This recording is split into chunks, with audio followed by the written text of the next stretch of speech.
സുഹൃത്തുക്കളെ എല്ലാവർക്കും നമ്മുടെ പുതിയ സ്വാഗതം. ഇനി ഞാൻ നിങ്ങളെ കാണിക്കാൻ വന്നിരിക്കുന്ന ഒരു കാര്യം വയനാട് ടൗൺഷിപ്പിനെ ചുറ്റിപ്പറ്റിയുള്ള സംഭവ വികാസങ്ങളെ പറ്റി നമ്മൾ കഴിഞ്ഞ ദിവസങ്ങളിൽ ചർച്ച ചെയ്തതിൻ്റെ ഒരു ബാക്കിയായിട്ടുള്ള കാര്യങ്ങളാണ്. അതിൻ്റെ ബാക്കി പത്രം എന്നൊക്കെ വേണമെങ്കിൽ നമുക്ക് വിശേഷിപ്പിക്കാം. എന്താണെന്ന് വെച്ച് കഴിഞ്ഞാൽ വയനാട് ആ ടൗൺഷിപ്പ് പദ്ധതി നമ്മുടെ കേരള സർക്കാർ പൂർത്തിയാക്കി കൊടുത്തപ്പോൾ അല്ലെങ്കിൽ അതിൻ്റെ ടൗൺഷിപ്പ് പദ്ധതികളൊക്കെ ഏകദേശമൊക്കെ കഴിഞ്ഞു എന്നുള്ള വാർത്തകളൊക്കെ കണ്ടപ്പോൾ മുതൽ പല ആളുകൾക്കും കുരുപൊട്ടി തുടങ്ങിയതാണ്. മമ്മൂട്ടി അവിടെ സന്ദർശിച്ച അന്ന് ഏറ്റവും കൂടുതൽ കുരുപൊട്ടലിൻ്റെ ആ പീക്ക് ലെവല് അതുവരെ നമ്മൾ കണ്ടതാണ്. മമ്മൂട്ടിക്കെതിരെ വിദ്വേഷ പ്രഖ്യാപനങ്ങളും മമ്മൂട്ടിക്കെതിരെ കുറേ വിദ്വേഷ കാര്യങ്ങളും അതേപോലെ തന്നെ വൃത്തികെട്ട പരാമർശങ്ങളൊക്കെ നടത്തുന്ന ഒരു കൂട്ടം ആളുകളുടെ മെഴുകലുകളൊക്കെ നമ്മൾ കണ്ടതായിരുന്നു. അതിൽ കൊങ്ങികളുണ്ട്, സംഘികളുണ്ട്, എല്ലാ ആളുകളുമുണ്ട്. ഒരു മിക്സ് ആയിരുന്നു. ഒരു മിക്സർ മേടിച്ച് കഴിഞ്ഞാൽ എങ്ങനെയാണോ ഉണ്ടാവുക അതുപോലെ എല്ലാം കൂടി ചേർന്നൊരു സമ്മിശ്രമായിട്ടുള്ള അല്ലെങ്കിൽ മിശ്രിതമായിട്ടുള്ള ഒരു കൂട്ട് തന്നെയായിരുന്നു ആ സമയങ്ങളിൽ നമ്മൾ കണ്ടത്. എന്നാൽ ഇപ്പോൾ ഈ കഴിഞ്ഞ ദിവസങ്ങൾ മുതൽ സ്മൃതി എന്ന് പറയുന്ന ചാനൽ ചർച്ചകളിൽ വന്നിരുന്നുകൊണ്ട് കൊങ്ങികൾക്ക് വേണ്ടിയിട്ട് അഹോരാത്രം പണിയെടുക്കുന്ന കൊങ്ങിണിക്കുട്ടിയായിട്ടുള്ള സ്മൃതീശൻ എന്ന് നമ്മൾ വിളിക്കുന്ന ആ സ്മൃതി എന്താണ് ചെയ്തതെന്ന് വെച്ച് കഴിഞ്ഞാൽ LDFിനെതിരെ മിക്കപ്പോഴും എല്ലാ തവണയും ചാനൽ ചർച്ചകളിൽ വന്നിരുന്നുകൊണ്ട് ഇടതുപക്ഷത്തിനോട് വലിയ രീതിയിൽ വിമുഖത കാണിച്ചുകൊണ്ട് വലതുപക്ഷത്തിനെ ചേർത്ത് പിടിച്ചുകൊണ്ട് സംസാരിക്കുന്ന ഒരു ജേർണലിസ്റ്റ് ആയിട്ടാണ് നമ്മൾ പലപ്പോഴും കണ്ടിട്ടുള്ളത്. അങ്ങനെ അതേ രീതിയിൽ തന്നെ ഈ ഒരു കാര്യത്തെപ്പറ്റിയും പരാമർശിക്കുന്ന സമയത്ത് സ്മൃതി അറിയാതെ അല്ലെങ്കിൽ അറിഞ്ഞുകൊണ്ട് തന്നെയും സ്മൃതിയുടെ ഉള്ളിലുള്ള വൃത്തികെട്ട ഒരു ജന്തു പുറത്തേക്ക് ചാടി. അതായത് വയനാട്ടിലുണ്ടായിരുന്ന ആ ദുരന്ത ബാധിതരെല്ലാവരും PR ആണ്, അല്ലെങ്കിൽ ഈ മന്ത്രിമാരുടെയും നമ്മുടെ മുഖ്യമന്ത്രി അടക്കമുള്ള ഇടതുപക്ഷത്തിൻ്റെയൊക്കെ അടിമകളാണെന്നൊക്കെ പറഞ്ഞുകൊണ്ടാണ് മെഴുകിയത്. ആ മെഴുകൽ വലിയ രീതിയിൽ കേരളക്കാരെ ഒന്നാകെ ഒരു ഓളം തല്ലിയതുപോലെ, അല്ലെങ്കിൽ കേരളത്തിൽ ഒന്നാകെ എല്ലാ ആളുകളും ഒരു വിമർശനാത്മകമായിട്ടുള്ള രീതിയിലേക്ക് കാര്യങ്ങൾ പറയാനായിട്ട് ഒരു സാധ്യതയായ അല്ലെങ്കിൽ ഇടയാക്കിയ ഒരു സംഭവമായിരുന്നു. അപ്പോൾ ആ സംഭവത്തിന് പിന്നാലെ ഇടത് സൈബർ ആക്രമണങ്ങൾ ഒരുപാട് ഈ സ്മൃതി പരുത്തിക്കാട് എന്ന് പറയുന്ന ജേർണലിസ്റ്റിനെ ഏൽക്കേണ്ടി വന്നു. എല്ലാം ഇടത് പ്രൊഫൈലിൽ നിന്നായിരുന്നു എന്നുള്ളത് സ്മൃതിയുടെ കഴിഞ്ഞ ദിവസത്തെ ഒരു ഇന്റർവ്യൂവിൽ നമ്മൾ കാണുകയുണ്ടായി. അപ്പം അങ്ങനെ അതിലുണ്ടായിരുന്ന വലിയ വിമുഖത, അതിലുണ്ടായിരുന്ന വലിയ ദേഷ്യം, അതിലുണ്ടായിരുന്ന വലിയ വാശി കാരണം വയനാട് ടൗൺഷിപ്പ് അടക്കമുള്ള ഇടതുപക്ഷ സർക്കാർ ചെയ്തിട്ടുള്ള എല്ലാ കാര്യങ്ങളെ പറ്റിയും ഒരു സുതാര്യമായിട്ടുള്ള അന്വേഷണം വേണമെന്നുള്ള ഉദ്ദേശത്തോടു കൂടി ഈ ടീം ഒരു CID പോലെ അന്വേഷണവുമായിട്ട് അങ്ങോട്ട് രംഗത്തേക്ക് ഇറങ്ങി. എന്നിട്ട് എന്താണ് കണ്ടുപിടിച്ചത്? ഇടതുപക്ഷ സർക്കാർ സാക്ഷാത്കരിച്ചിട്ടുള്ള എല്ലാ പദ്ധതികളും ഫ്ലോപ്പാണ്. അവർ ചെയ്തു കൊടുത്തിട്ടുള്ള വീട്, ആ വീടിന് വിള്ളലുകളുണ്ട്, വെള്ളം അകത്തേക്ക് വീഴുന്നുണ്ട്, പല വീടുകളുടെയും പണികൾ ഇതുവരെയും പൂർത്തീകരിച്ചിട്ടില്ല. 178 വീടുകൾ ആദ്യഘട്ടമായിട്ട് നൽകുമെന്ന് പറഞ്ഞിട്ട് പോലും അതിൽ ഒരു വീടുകൾ പോലും ആവാസ യോഗ്യമല്ല അല്ലെങ്കിൽ വാസയോഗ്യമല്ല എന്നുള്ളതാണ് സ്മൃതീശൻ പറയുന്നത്. അതായത് 178 വീടുകളുടെയും താക്കോൽ ദാനം നടക്കുമെന്നുള്ളത് അത് വിഷുവിന് മുൻപായിട്ട് അവരെ എല്ലാവരെയും അവിടെ കയറി താമസിപ്പിക്കുമെന്നായിരുന്നു ഇടതുപക്ഷത്തിന്റെ ക്യാപ്റ്റനായിട്ടുള്ള മുഖ്യമന്ത്രി പിണറായി വിജയൻ സഖാവ് പറഞ്ഞത്. അതിനുശേഷം ഇത്രയും വിഷു എല്ലാം കഴിഞ്ഞിട്ടും അവരെ താമസിപ്പിക്കാൻ പറ്റുന്ന ഒരു കാര്യത്തിലേക്ക് അതിന്റെ നടപടികൾ തുടങ്ങിയിട്ടില്ല. കാരണം അതിന്റെ മെയിൻ്റനൻസ് വർക്കുകൾ നടന്നുകൊണ്ടിരിക്കുകയാണ്. ഇതിനിടയിൽ പല അവധികൾ വരുന്നുണ്ട്, വിഷു വരുന്നു, അങ്ങനെയുള്ള പല അവധികൾ വരുന്നു. പണിക്കാരന്മാരും മനുഷ്യന്മാരാണ്, റോബോട്ടൊന്നും അല്ല. അവർക്കും അവധി വേണം. അതിനിടയിൽ കുറച്ച് പേർക്ക് പനി വന്നു കഴിഞ്ഞാൽ അവർക്ക് ആ പണിയും ചെയ്യാൻ പറ്റില്ല. അപ്പം അങ്ങനെയുള്ളൊരു കോൺട്രാക്ട് കൊടുത്തിരിക്കുന്ന ഒരു സ്ഥലത്ത് അവർക്ക് തോന്നിയതുപോലെ അവർ പണി ചെയ്തുകൊണ്ടിരിക്കുകയാണ്. എന്തായാലും ഈ മഴക്കാലത്തിന് മുൻപ് എല്ലാ ആളുകൾക്കും കയറി താമസിക്കാൻ പറ്റുന്ന ഒരു സാഹചര്യമാണ് ഇപ്പോൾ അവിടെ ഉള്ളതെന്നാണ് ഞാൻ മനസ്സിലാക്കുന്നത്.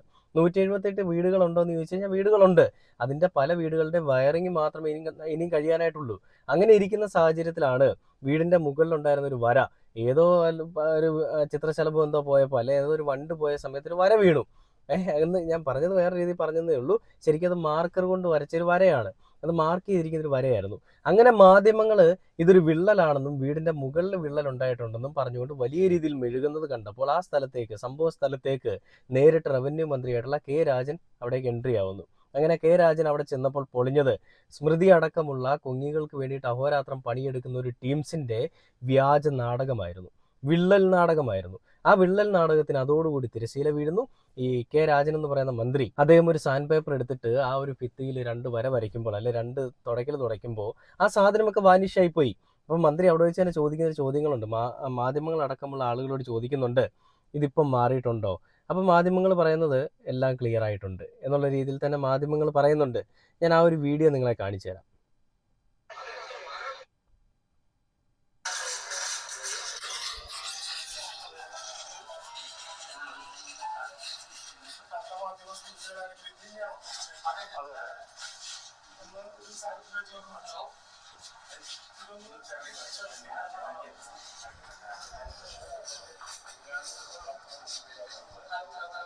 മാധ്യമങ്ങൾ പറഞ്ഞത് അത് തന്നെയാണ് വിള്ളലെന്നാണ്.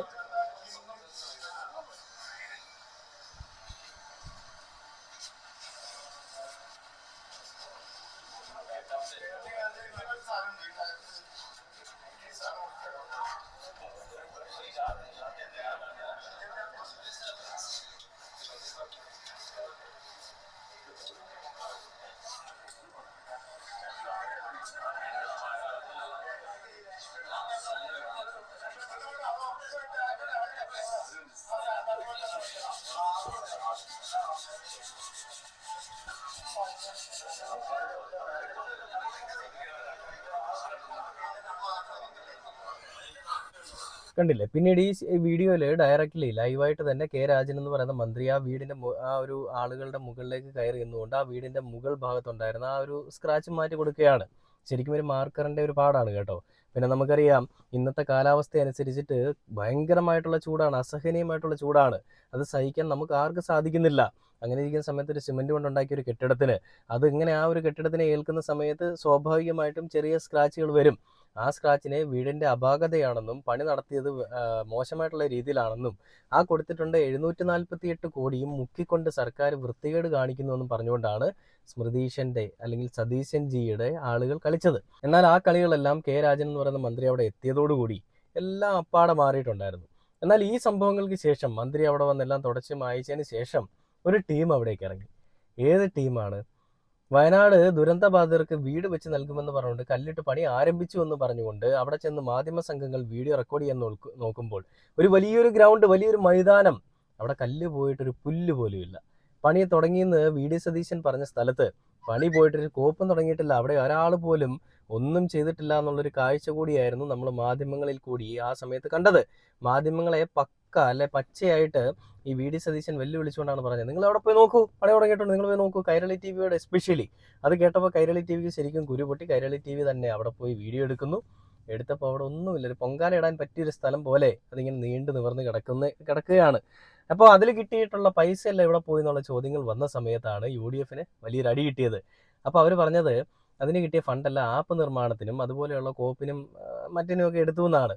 എന്നാൽ 5 കോടി രൂപ കിട്ടിയെടുത്ത്, അല്ലെ 5 കോടിയാണ് കിട്ടിയെന്ന് ഇവർ പറയുന്നു, കുറച്ച് ബാങ്കിലും ഉണ്ടെന്ന് പറയുന്നു. ഇത്രയും വലിയൊരു ഇന്ത്യൻ നാഷണൽ കോൺഗ്രസ് എന്ന് പറയുന്ന ഒരു പാർട്ടിക്ക് 5 കോടി രൂപയാണോ പിരിക്കാൻ പറ്റിയത്? അതിൽ KC ജോസഫ് എന്ന് പറയുന്ന ഈ KPCC പ്രസിഡന്റ് തന്നെ പറയുന്നുണ്ട്, ഞങ്ങളുടെ പാർട്ടിയുടെ ഫണ്ടുണ്ട്, ആ ഫണ്ട് വെച്ച് ഞങ്ങൾ ചെയ്യും, ഞങ്ങളുടെ പാർട്ടി ഫണ്ടുണ്ട്, നിങ്ങൾ ആരും പേടിക്കേണ്ട, നിങ്ങൾ ആരും വിഷമിക്കേണ്ട, ഉണ്ണാൻ സമയമാകുമ്പോൾ ഞങ്ങൾ വിളിക്കും, ആ സമയത്ത് വന്നിട്ട് കയറി താമസത്തിന് അന്ന് നിങ്ങൾ കയറി വന്നാൽ മതി എന്നുള്ള രീതിയിലൊക്കെ ആക്ഷേപിക്കുകയുണ്ടായി മാധ്യമങ്ങളെയും അതുപോലെ തന്നെ പല ആളുകളെയും. അപ്പോൾ അത്രയും വലിയ ഫണ്ട് ഉണ്ടായിട്ടും എന്തേ ഇതുവരെ ഒരു വീട് വെച്ച് നൽകാൻ സാധിക്കാത്തത്? മുഖ്യമന്ത്രിയുടെ ദുരിതാശ്വാസ നിധിയിലേക്ക് CMDRFിലേക്ക് ഫണ്ട് ഇടാനെന്ന് പറഞ്ഞ സമയത്ത് അതിലേക്ക് ഇടരുത്, അന്യാധീനപ്പെട്ടു പോകുമെന്ന് പറഞ്ഞിട്ട് മെഴുകിയ ഒരു കൂട്ടം ആളുകളാണ് വീട് സന്ദർശിക്കാൻ എത്തിയിരിക്കുന്ന. വലിയ കോമഡിയാണ് കേട്ടോ. എന്നിട്ട് അവിടെ ചെന്നുകൊണ്ട് വലിയൊരു മെഴുകലുമുണ്ട്. അതിൻ്റെ വീടിൻ്റെ ഉടമസ്ഥനെന്ന് പറഞ്ഞുകൊണ്ട് ഏതൊരു കൊങ്ങിയെ പിടിച്ചുകൊണ്ട് കൂടെ നിർത്തിയിട്ട് മുഖ്യമന്ത്രി അടക്കമുള്ള ആളുകൾ ചതിക്കുകയാണെന്ന് പറഞ്ഞുകൊണ്ടാണ് കളിക്കുന്നത്. 100ഓളം വരുന്ന ആളുകൾക്ക്, അല്ലെ 178 പേർക്കാണ് വീട് വെച്ച് നൽകിയിരിക്കുന്നത്. അതിൽ ഒരാൾ വന്നിട്ടാണ് പറയുന്നത് ഈ വീട് ശരിക്കും വാസയോഗ്യമല്ല എന്നുള്ളത്. ശരിക്കും രാഷ്ട്രീയ കളി തന്നെയാണ് കേട്ടോ. അല്ലാതെ ഒരു ദുരന്തബാധിതന് ഒരു വീട് കിട്ടുന്ന സമയത്ത് ഒരിക്കലും ഈ രീതിയിൽ പറയില്ല. ഇത്രയും സൗകര്യങ്ങളോടുകൂടി നല്ലൊരു വീട് അതും സർക്കാർ വെച്ച് കൊടുക്കുമ്പോൾ അതൊരു ഔദാര്യമൊന്നുമല്ല. ഞാൻ പറയുന്നതിൽ അങ്ങനെ തോന്നുന്നുണ്ടെങ്കിൽ ഒരിക്കലും ഒരു ഔദാര്യമൊന്നും ഞാൻ പറയുന്നില്ല. അത് അവരുടെ അവകാശമാണ്, അവർക്കത് കിട്ടണം. എന്നാൽ ഇതിനെ ഒരുമാതിരി വൃത്തികെട്ട രീതിയിൽ രാഷ്ട്രീയ കളി കളിക്കുന്നത് അതൊരുമാതിരി തന്തയ്ക്ക് പറ കഴിയാൻ ചെറ്റത്തരവുമാണ്. അതാണ് ആ വീട്ടുടമ എന്ന് പറയുന്നവൻ ചെയ്തത്. എന്തായാലും നമുക്ക് ഈ കൊങ്ങികളുടെ ഒരു കൂട്ടം അവിടേക്ക് പോയതിൻ്റെ ഒരു കാഴ്ച ഞാൻ കാണിച്ചു തരാം. വലിയ കോമഡിയാണ്. എന്തിനാ അവിടേക്ക് പോകുന്ന പറയുമ്പോൾ ഞങ്ങളിതൊക്കെ ഈ ഇടതുപക്ഷത്തിൻ്റെ അഴിമതി കാണാൻ പോകുന്നതാണ്. സ്വന്തം പാർട്ടിയിലുള്ള അണ്ണന്മാർ മറച്ചു വെച്ചുള്ള, അല്ലെ സ്വന്തം പാർട്ടിയിലുള്ള അണ്ണന്മാർ കാണിച്ചിരിക്കുന്ന തോന്നിവാസങ്ങൾ അതിനെപ്പറ്റി ചോദിക്കാനും പറയാനും ഒരു കഴിവുമില്ല. ബാക്കിയുണ്ട് നോക്കാം. എന്താണ് ഇപ്പോൾ നിങ്ങൾ സന്ദർശിക്കാനുള്ള കാരണം? അല്ല, 2 ദിവസങ്ങളായി മാധ്യമങ്ങളിൽ വരുന്ന വാർത്ത ഇവിടെ വയനാട് ദുരന്തബാധിതരായ ജനങ്ങൾക്ക്, മുണ്ടക്കൈ ചുരമല ദുരന്തബാധിതരായ ജനങ്ങൾക്ക് നൽകുന്ന ഭവനങ്ങളിൽ വിള്ളൽ വീഴുന്നതായും അതുപോലെ തന്നെ വിള്ളലടയ്ക്കാൻ പോവാണ് സംബന്ധിച്ച് ആശങ്കകൾ പങ്കുവെക്കുന്നതായ ഒരുപാട് വാർത്തകൾ നമ്മൾ കണ്ടു. സ്വാഭാവികമായിട്ടും നമ്മളൊന്ന് നേരിൽ കാണണമെന്നുള്ളതാണ് അതിന്റെ ഭാഗമായിട്ടാണ് വന്നത്. അപ്പോൾ ഇവിടെ വരുന്നതിൽ നിന്ന് മനസ്സിലാക്കാൻ വേണ്ടി കഴിയുന്നത്, ഇപ്പോൾ ഈ സൈറ്റ് കാണുമ്പോൾ തന്നെ മനസ്സിലാക്കാൻ വേണ്ടി കഴിയുന്നത്, ഇത് തെരഞ്ഞെടുപ്പിന് മുമ്പ് ജനങ്ങൾക്ക് ഭവനം കൈമാറി എന്നുള്ള രീതിയിലുള്ള വലിയ പ്രചരണം നടത്തി. എന്നാൽ ഇവിടെ ഒരാൾ പോലും താമസിക്കാൻ കഴിയുന്ന സാഹചര്യം ഉണ്ടായിട്ടില്ല. അപ്പോൾ ഇലക്ഷൻ സമയത്ത് വയനാട്ടിലെ ഈ മുണ്ടക്കൈ ചുരമലയിലെ ദുരന്തബാധിതരായ ജനങ്ങളുടെ പ്രയാസത്തെ ഒരു രാഷ്ട്രീയ മുതലെടുപ്പിന് സർക്കാർ ഉപയോഗിച്ചെന്നുള്ളതാണ് ഈ ദൃശ്യങ്ങൾ കാണുമ്പോൾ മനസ്സിലാക്കാൻ വേണ്ടി കഴിയുന്നത്. വീട് കയറി നോക്കാൻ വേണ്ടിയാണ് വീടിന്റെ ഉടമസ്ഥൻ നൗഫലും ഉണ്ട്. വീടൊന്ന് കണ്ടതിന് ശേഷം വീടിന്റെ ഉടമസ്ഥനായ നൗഫലും കൂടി ഉണ്ട്. അതിനുശേഷം കൂടുതൽ കണ്ടില്ലേ, പക്ക രാഷ്ട്രീയ കളി. ആ വീടിന്റെ ഉടമസ്ഥനായിട്ടുള്ള ഒരുതിനുണ്ട് കൂടെ എന്നാണ് പറയുന്നത്, നൗഫൽ. അപ്പോൾ ഒരുമിച്ചാണ് പോകുന്നത്. എന്നിട്ട് ഇനി അവിടെ ചെന്നിട്ടുള്ള അപരാധം പറച്ചിലുണ്ട് കേട്ടോ. അതുകൂടെ ഞാൻ നിങ്ങളെ കാണിച്ചു തരാം. ആ വീഡിയോയിലേക്ക് പോകുന്നതിന് മുൻപ് ഓക്കെ, ആ വീഡിയോ കണ്ടിട്ട് അതിനെപ്പറ്റി വേറൊരു കാര്യങ്ങളുണ്ട്.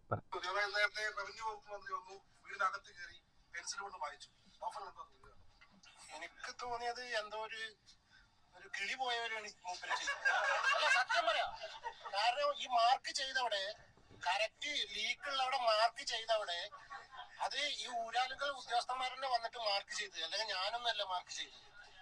ഈ മാർക്ക് ചെയ്തത് ഈ മന്ത്രി വന്നിട്ട് ഈ മാർക്ക് മാത്രം വായിക്കേണ്ട ആവശ്യമുണ്ടോ? എനിക്ക് ചോദിക്കേണ്ടതാണ്. മന്ത്രി ഞാൻ ഇവിടെ നിൽക്കണ്ട. എന്താ ഈ വീടിന്റെ ഉടമസ്ഥൻ, ഈ വീടിന്റെ ഉടമസ്ഥനാണ് ഞാൻ. എന്റെ ഒരു വാക്ക് മന്ത്രിക്ക് ചോദിക്കാം. ഒരു അവകാശമല്ലേ, ഒരു അവകാശമാണ് ഈ ഉടമയ്ക്ക് ഒരു അവകാശം ഉണ്ടല്ലോ. ആ അവകാശം ആ മന്ത്രിക്ക് എന്റെ അടുത്ത് ചോദിക്കാം. പിള്ളേരൊന്ന് കാണിച്ചു തരുമെന്ന്. ഞാൻ എന്നിട്ട് മേലെ പോയിട്ട് നിങ്ങളെ ഈ മാധ്യമ പ്രവർത്തകർക്കാണ് ഞാൻ അത് കാണിച്ചു കൊടുത്തത്. നിങ്ങൾക്ക് അത് ബോധ്യപ്പെട്ടതല്ലേ? മേലെ വീണ്ടതും അടിയിൽ വീണ്ടതും ആ കിനിവുള്ളതും ആ മാർക്കർ വായിക്കാൻ എന്താ ഞങ്ങൾ ചെയ്തത്? അതാണ് എനിക്ക് പറയാം.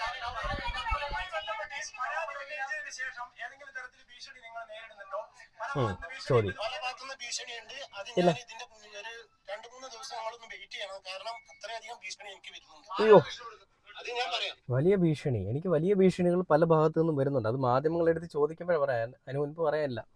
അപ്പം ഞാനൊരു പോസ്റ്റ് കണ്ടത്, ആ പോസ്റ്റ് നിങ്ങളൊന്ന് വായിച്ച് കേൾപ്പിക്കാം. ഇതാണ് സംഭവം. ഫോട്ടോ ഇങ്ങനെയാണ് വെച്ചിരിക്കുന്നത്.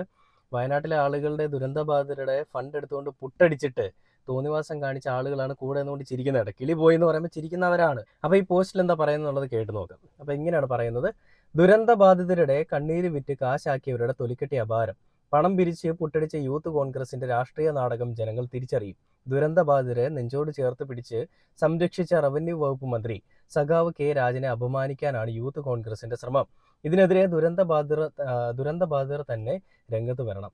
രാഷ്ട്രീയ നാടകവുമായി വരുന്നവരോട് ചോദിക്കണം, ഞങ്ങളുടെ പേരിൽ പിരിച്ച പണം എവിടെയെന്ന്. ദുരന്തബാധിതരുടെ കണ്ണീര് വിറ്റ് കാശാക്കിയവരുടെ തൊലിക്കെട്ടിയ ഭാരം. വയനാട് ദുരന്തത്തിൽ മറവിൽ കോടിക്കണക്കിന് രൂപ പിരിച്ചെടുത്ത് അത് ആവിയാക്കിയ യൂത്ത് കോൺഗ്രസ് സംസ്ഥാന സെക്രട്ടറിയുടെ നേതൃത്വത്തിൽ നടക്കുന്ന നാടകമാണിത്. പിരിച്ചെടുത്ത പണം എവിടെയാണെന്ന് ചോദിക്കുന്ന ജനരോഷത്തിൽ നിന്ന് രക്ഷപ്പെടാൻ ദുരിതബാധിതൻ എന്ന പേരിൽ ഒരാളെയും കൂട്ടി വന്ന് മാധ്യമങ്ങളെ വിഡ്ഢികളാക്കാനാണ് ഇവർ ശ്രമിക്കുന്നത്. ദുരിതബാധിതരെ നെഞ്ചോട് ചേർത്ത് പിടിച്ചും അവർക്ക് കിടപ്പാടമൊരുക്കിയും രാപ്പകൽ പ്രവർത്തിച്ച റവന്യൂ വകുപ്പ് മന്ത്രി കെ രാജനെതിരെ അവിശുദ്ധമായ ഗൂഢാലോചനയാണ് ഇവർ മെനയുന്നത്. തങ്ങൾ ചെയ്ത അഴിമതികളും വീഴ്ചകളും മറയ്ക്കാൻ വേണ്ടി സർക്കാർ നിർമ്മിച്ചു നൽകിയ വീടുകളെ വരെ വിവാദമാക്കുന്ന ഇക്കൂട്ടരുടെ തരം താണ രാഷ്ട്രീയത്തെ കേരളം പുച്ഛത്തോടെ കാണുന്നു. അന്തസ്സും അഭിമാനവുമുള്ള ആരും ചെയ്യാത്ത കാര്യമാണിത്. ദുരന്തത്തിന്റെ പേരിൽ പണം പിരിച്ച് പോക്കറ്റിലാക്കിയവർ ഇപ്പോൾ അതേ ദുരന്തത്തിന്റെ പേരിൽ സർക്കാരിനെ മന്ത്രിയെ അപമാനിക്കാൻ ഇറങ്ങിയിരിക്കുന്നു. ജനങ്ങളുടെ കണ്ണീർ കച്ചവടം നടത്തുന്ന ഇവർക്ക് ഇനിയെങ്കിലും ഒരു തരിമ്പ് ഉളുപ്പ് ഉണ്ടാവണം. കഥകൾ മെനഞ്ഞ് അധികാരം പിടിക്കാമെന്ന് കരുതുന്നവർ ഇനിയെങ്കിലും ഓർക്കുക, ജനങ്ങളെല്ലാം കാണുന്നുണ്ട്. ജനരോഷത്തിന് മുൻപിൽ ഈ പൊള്ളത്തരങ്ങൾ അധികകാലം നിലനിൽക്കില്ല എന്ന് പറഞ്ഞാണ് ആ പോസ്റ്റ് വന്നിരിക്കുന്നത്. ശരിക്കും പറഞ്ഞാൽ ആ വീട്ടുടമസ്ഥൻ എന്ന് പറയുന്ന നൗഫൽ എന്ന് പറയുന്നവൻ കൊങ്ങികൾക്ക് വേണ്ടിയിട്ട് അടിമപ്പണി എടുക്കുന്നവനാണെന്ന് എനിക്കൊരു സംശയമുണ്ട്.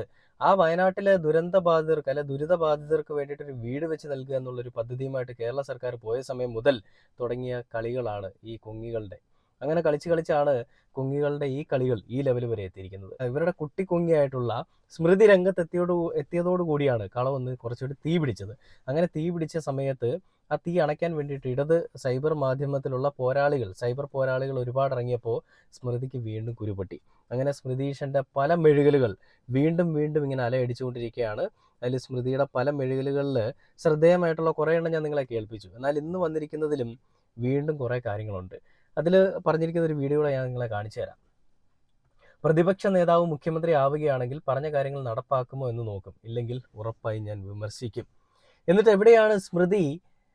എന്തായാലും ഞാൻ ചോദിക്കുന്നതിന് മുമ്പ് ആ വീഡിയോ കാണിച്ചു തരാം. സ്മൃതി പരുത്തിക്കാടിനെ ടാഗ് ചെയ്തിരിക്കുന്നത് ഈ പറഞ്ഞ പോലെ ഒരു കോൺഗ്രസ് പക്ഷം പിടിക്കുന്ന ഒരാൾ, അല്ലെങ്കിൽ VD സതീശന് വേണ്ടി വാദിക്കുന്ന ഒരാൾ എന്നൊക്കെയുള്ളതാണ്. ഇപ്പോ ഇനി ഒരു ഭരണം വരാനിരിക്കുകയാണ്. അപ്പോ ഇപ്പൊ ഇത്തരം ചർച്ചകളിൽ മാധ്യമപ്രവർത്തകർ എടുക്കുന്ന സ്റ്റാൻഡ് അത് വിഷയാധിഷ്ഠിതമായിരിക്കണം എന്നുള്ളതാണല്ലോ ശരിക്കും നമ്മൾ കൺസീവ് ചെയ്യുന്ന അങ്ങനെയാണല്ലോ. അതിനപ്പുറത്തേക്ക് നാളെ ഒരു കോൺഗ്രസ് ഭരണകൂടം വരികയാണെങ്കിൽ സ്മൃതി പരുത്തിക്കാട് ഒരു ഭരണകൂടത്തിന് അനുകൂലമായി നിൽക്കുന്ന ഒരു ജേർണലിസ്റ്റ് ആയിരിക്കും എന്ന തരത്തിൽ ഒരു നെറേറ്റീവ് ബിൽഡ് ചെയ്താൽ അതിൽ നിൽക്കാൻ പറ്റുമോ? അല്ലെങ്കിൽ അങ്ങനെ ഒരു നെറേറ്റീവിനകത്ത് നിൽക്കുന്നതാണോ സ്വന്തം നിലയ്ക്ക് മാധ്യമ പ്രവർത്തനം? ഒരിക്കലും അല്ല. ഇതുവരെ അങ്ങനെ ആയിരുന്നില്ല, ഇനിയും അങ്ങനെ ആയിരിക്കില്ല എന്നുള്ളതാണ്.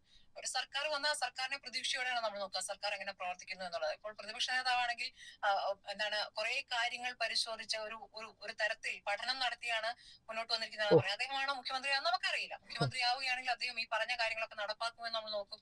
അങ്ങനെയല്ല എങ്കിൽ ഉറപ്പായിട്ടും വിമർശിക്കുമല്ലോ. അങ്ങനെയാണല്ലോ മാധ്യമപ്രവർത്തനം മുന്നോട്ട് പോകും. ഒന്നാമത്തെ മാധ്യമപ്രവർത്തകർക്ക് വേണ്ട ക്വാളിറ്റീസ് എന്താണ്? ഒന്നാമത് സഹാനുഭൂതി വേണം, മനുഷ്യത്വം വേണം, ജനാധിപത്യ ബോധം വേണം, പിന്നെ എന്താണ് ഏറ്റവും ആദ്യമായിട്ട് മതേതര നിലപാട് വേണം. ഈ കാര്യങ്ങളിൽ ഉറച്ചു നിൽക്കുന്നു എന്നുള്ള കാര്യമാണ് എന്റെ നിലപാട്. അങ്ങനെ തന്നെ എനിക്ക് മുന്നോട്ട് പോകാൻ പറ്റും. സഹാനുഭൂതി എല്ലാം നഷ്ടപ്പെട്ട് സ്വന്തം മക്കളെ കൺമുൻപിൽ നഷ്ടപ്പെട്ട ഒരു അമ്മയുടെ അടുത്ത് ഇല്ലാത്ത സഹാനുഭൂതിയാണോ സ്മൃതീഷ നീ ഇപ്പോൾ വന്ന് ഈ മെഴുകുന്നത്? ഇവിടെ എവിടെയാണ് നിന്റെ സഹാനുഭൂതി ഞങ്ങൾ ജനങ്ങൾ കാണേണ്ടത്? നിന്റെ വീഡിയോസ് കാണുന്ന, നിന്റെ വാർത്താ ചർച്ചകൾ കാണുന്ന, അന്തിച്ചർച്ചകൾ കാണുന്ന, വൃത്തികെട്ട ചർച്ചകൾ കാണുന്ന കേരളത്തിലെ ജനങ്ങൾ നിന്നിൽ നിന്ന് ഒരു സഹാനുഭൂതിയും പ്രതീക്ഷിക്കുന്നില്ല, അല്ലെ നിന്നിൽ ഒരു സഹാനുഭൂതിയും കണ്ടില്ല. ആ എല്ലാം നഷ്ടപ്പെട്ട ആ അമ്മയെ പറ്റി PR എന്ന് പറഞ്ഞുകൊണ്ട് കളിയാക്കിയ നീ പറയുകയാണ് സഹാനുഭൂതി എന്ന്. അങ്ങനെയെങ്കിൽ ഞാൻ നേരത്തെ ചോദിക്കാൻ വന്ന ചോദ്യം ഞാനിപ്പോൾ പൂർത്തീകരിക്കാം. എന്താന്ന് വെച്ച് കഴിഞ്ഞാൽ, എല്ലാം വിമർശിക്കാൻ കഴിവുള്ള സ്മൃതീഷൻ എന്തുകൊണ്ട് ഈ സതീശൻ അടക്കമുള്ള, രമേശ് ചെന്നിത്തല അടക്കമുള്ള കൊങ്ങികളുടെ മൂത്ത തലവന്മാരടക്കമുള്ള ഒരു വലിയൊരു പാർട്ടി ഇത്രയും അധികം ഫണ്ട് ഉണ്ടായിരുന്ന ഫണ്ട് അടിച്ചു മാറ്റി പുട്ടടിച്ച് തിന്നിട്ട് അതിനെപ്പറ്റി ചോദ്യങ്ങൾ ചോദിക്കാത്ത എന്തുകൊണ്ടാണ്? വിമർശിക്കാൻ വലിയ കഴിവുണ്ടായിട്ട് എന്തേ സ്മൃതീഷ വിമർശിക്കാത്തത്? അപ്പോൾ തന്നെ സ്മൃതീശന്റെ ഇരട്ടത്താപ്പ് നമുക്ക് മനസ്സിലാവുകയല്ലേ? അന്നം കൊടുക്കുന്നവരോടുള്ള നന്ദി, അല്ലെ അന്നം കൊടുക്കുന്നവരോടുള്ള കൂറ് അത് കാണിച്ചുകൊണ്ടിരിക്കുകയാണ്. ചോറ് കിട്ടുന്നിടത്ത് കൂറ് കാണിക്കുക എന്ന് പറയുന്ന പരിപാടി സ്മൃതീശൻ കാണിച്ചുകൊണ്ടിരിക്കുകയാണ്. എന്തായാലും അതങ്ങനെ തന്നെ നിൽക്കട്ടെ. ഈ പറയുന്ന സഹജീവി മനോഭാവം, മതേതരത്വം, ഇങ്ങനെയുള്ള കുറെ കാര്യങ്ങളൊക്കെ പറഞ്ഞല്ലോ, വലിയ ഡയലോഗ് അടിച്ചല്ലോ. ഇതൊക്കെ ജീവിതത്തിൽ പ്രാവർത്തികമാക്കുന്നുണ്ടോ, അല്ലെ ജോലിയിൽ പ്രാവർത്തികമാക്കുന്നുണ്ടോ എന്നുള്ളതൊന്ന് മനസ്സിലാക്കിയിട്ട് ഒന്ന് പുറയിലേക്ക് മാറി ഒന്ന് ചിന്തിച്ചിട്ട് ഈ കൂടുതൽ താളവുമായിട്ട് വരണം.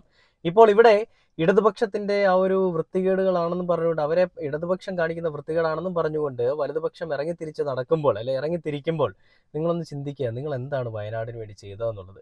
1 രൂപ പോലും മുടക്കി വയനാട്ടിലെ ജനങ്ങൾക്ക് വേണ്ടിയിട്ട് ഒരു കീറ തുണി മേടിച്ചു പോലും കൊടുക്കാൻ കഴിവില്ലാത്ത നീയൊക്കെ ഇപ്പോൾ വീടിന് വിള്ളലുണ്ടെന്ന് പറഞ്ഞിട്ട് ഓടിച്ചെന്നിരിക്കുകയാണ് വിള്ളൽ അടയ്ക്കാൻ വേണ്ടിയിട്ട്. എടാ ലേശമെങ്കിലും ഉളുപ്പ് വേണോടാ, ലേശമെങ്കിലും. ആദ്യം മനുഷ്യനാവും, പിന്നെ ഉണ്ടാക്കുക അന്തസ്സും വിലയും ഒക്കെ. ഇതൊരു കഷ്ടമാണല്ലേ. അപ്പം ഇങ്ങനെയുള്ള ആളുകളുടെയൊക്കെ മനോഭാവവും ഇവരുടെയൊക്കെ ത്വരയും ഒക്കെ എന്തിനെതിരെയാണെന്നും എന്തിനു വേണ്ടിയാണെന്നുമുള്ളത് കേരളത്തിലെ ജനങ്ങൾക്കെല്ലാം എന്തായാലും മനസ്സിലായിട്ടുണ്ട്. എന്തായാലും ഇതൊക്കെ ജനങ്ങൾ എഴുതിയിരിക്കുന്ന വിധിയിൽ നമുക്ക് കാണാൻ സാധിക്കട്ടെ എന്ന് പ്രത്യേകിച്ച് പറഞ്ഞുകൊണ്ട് ഈ ഒരു വീഡിയോ അവസാനിക്കുകയാണ്. പുതിയൊരു വീഡിയോ അടുത്ത ദിവസം കാണുന്നവരെ ഓക്കെ ബൈ.